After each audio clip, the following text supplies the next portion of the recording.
Hello YouTube and Facebook. Today I'm going to be doing a review on vintage Doctor Who figures for all those Whovians out there. We'll be taking a look at some of the older ones from Dapol, Exhibit A, and we'll be taking a look at some of the modern classic ones that they've brought out now, which I've been having a look at lately, and I think they're very good. So, first of all, we've got the original Doctor that came out at the time that they brought these out. It was a Welsh company based in Llangollen, next to the Doctor Who Experience there, called Dapol. And they made these. They run from about 87 to the early 90s, and then they went back to doing what they do now, and they're still doing today in Chirk, which is like trains and shit. So anyway, here we go. I'll take a look. We've got Sylvester McCoy here. I have to say, it's not the best of likenesses, but you know, it did the job. It had some good articulation and stuff like that. It's not bad, but we'll compare it to what they got out now. Basically, what they got out now, what the kids are playing with today, in comparison to what they had when I was a kid, kind of shits all over this. But they're out there and they're worth collecting. So that's the first one. And secondly, we've got this one cracks me up because it absolutely looks nothing like him whatsoever. This is supposed to be Tom Baker, and it looks more like well, it looks more like a serial killer. It looks more like what's his name? Fred fucking West. That's the one. There he is anyway. Waistcoat. You know, they were nicely hinged and all the rest of it, but they didn't last long, if I remember, put it that way. So that's that one. So there's two of the Doctors. They're not that good, but, you know, they're okay. Obviously we've got the baddies, and up we've got the Master. And I actually think that's not a bad head sculpt at all. I love the hair on it, you know. They made it look grey and wispy, and his goatee beard. He looks evil, and he's supposed to look evil because he's the Master. Nice little Chairman Mao suit going on there. Nice paint job. I like it. Other than that, we've got K9. This is again a Dapol K9, which I think's really good. You know, this really does look like it's supposed to, and the tail wags, which is cute. If you're collecting these out there, this one's the one that you can get hold of quite easily. But they also did a green version. If you can get one of them, you know, or you should see one of those on the internet, snap it up because they're rare, and I've seen them go on auction, and the money's just been mad. Next, we've got, I love this one, the Ansarian. I love this figure. This is great. It didn't come with any weapons, but the helmet pops off. Look at that.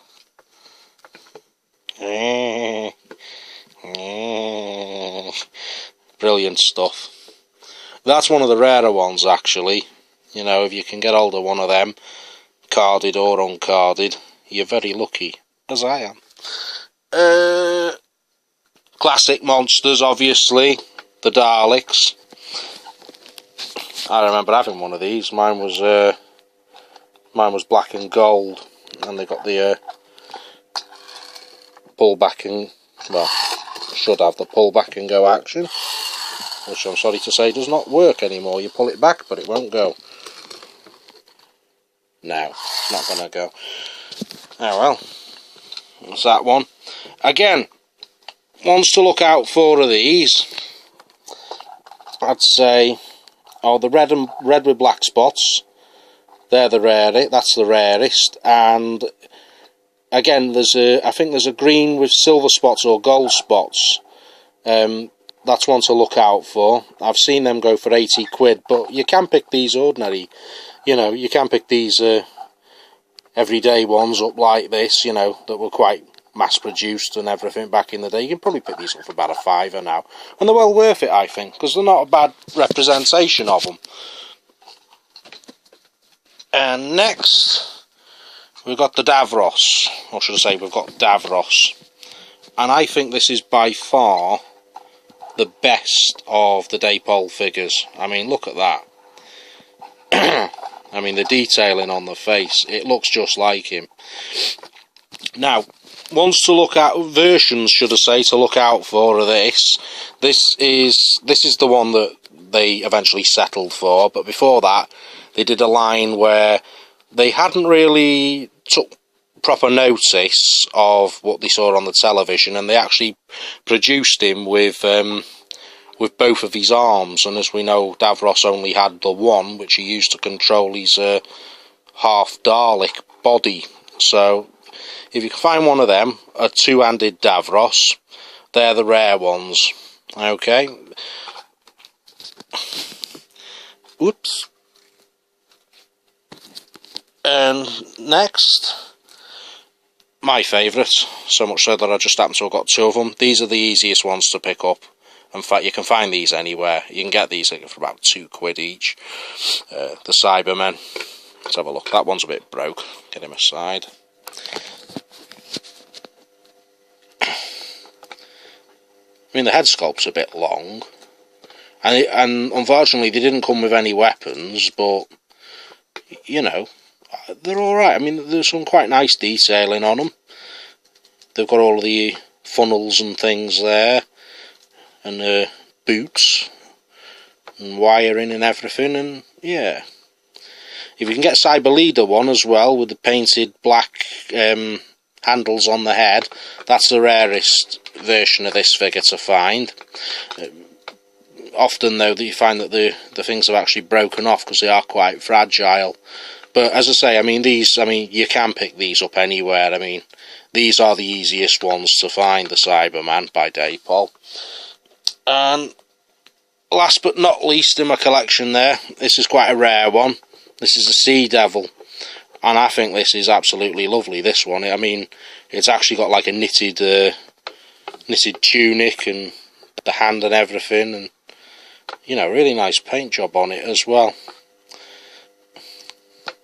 These ones, you're going to have to, this one should I say, you're going to have to really hunt for, because this is quite a rare one. And that's all I've got of the Dapol, but as I say, you know, I've been collecting some of the newer ones, or should I say the newer vintage collection, which are based upon, you know, the old series, and I think they're absolutely marvellous. I mean, first of all, we've got John Pertwee. Look at that. That looks just like him. Marvellous. And they've got this, like, you know, they've got really good articulation. You can twist them, bend them, any way you like. The hands pivot, the elbow joints pivot, the waist pivots. And the coat has got, like, this rubberized, you know, like lapels on it, so that, you know what I mean, it doesn't stop any of the articulation in play, which I think is really good.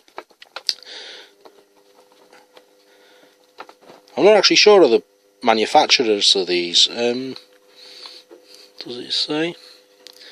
No, it just says BBC. But yeah, I love these. Anyway, that's John Pertwee. We've also got Tom Baker, my absolute favourite Doctor out the lot.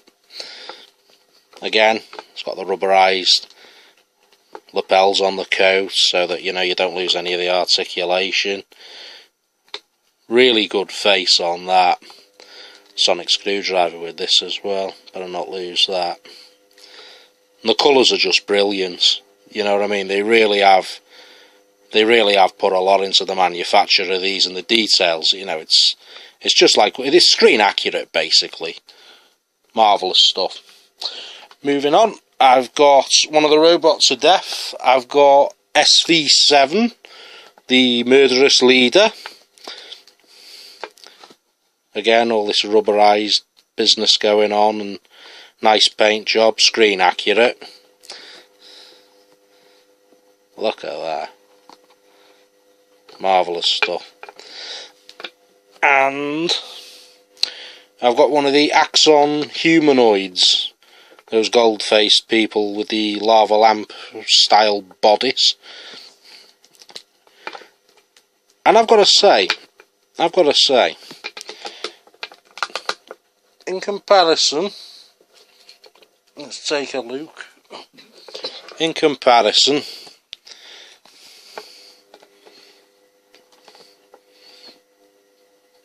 I'd definitely say the modern stuff's better than the vintage in this case. It really is. I mean, look at that. I mean, these were okay. They were okay. But, you know, these new ones are brilliant. So, you know, if you haven't got a lot of money to spend on vintage things, or you have a job finding them, I'd say go for these every time. They're brilliant. And I'd also say, if you are a collector, go for these anyway, because you can get these for like £1 second hand and stuff like that off eBay. And I'm telling you, you know, give it 20 years time, they're going to want these. And they're not going to be around. So yeah, and there we go. That's the Doctor Who vintage review. I'm going to be doing another one soon by another company called Biff Bang Pow. I don't know if you've come across them yet and you're collecting. They do like retro Mego style figures, which are about 7.5, 8 inches tall, and they come with proper cloth uniforms, and they're really brilliant. So I'm going to dig them out, and we'll do that another time. But for now, thanks for watching.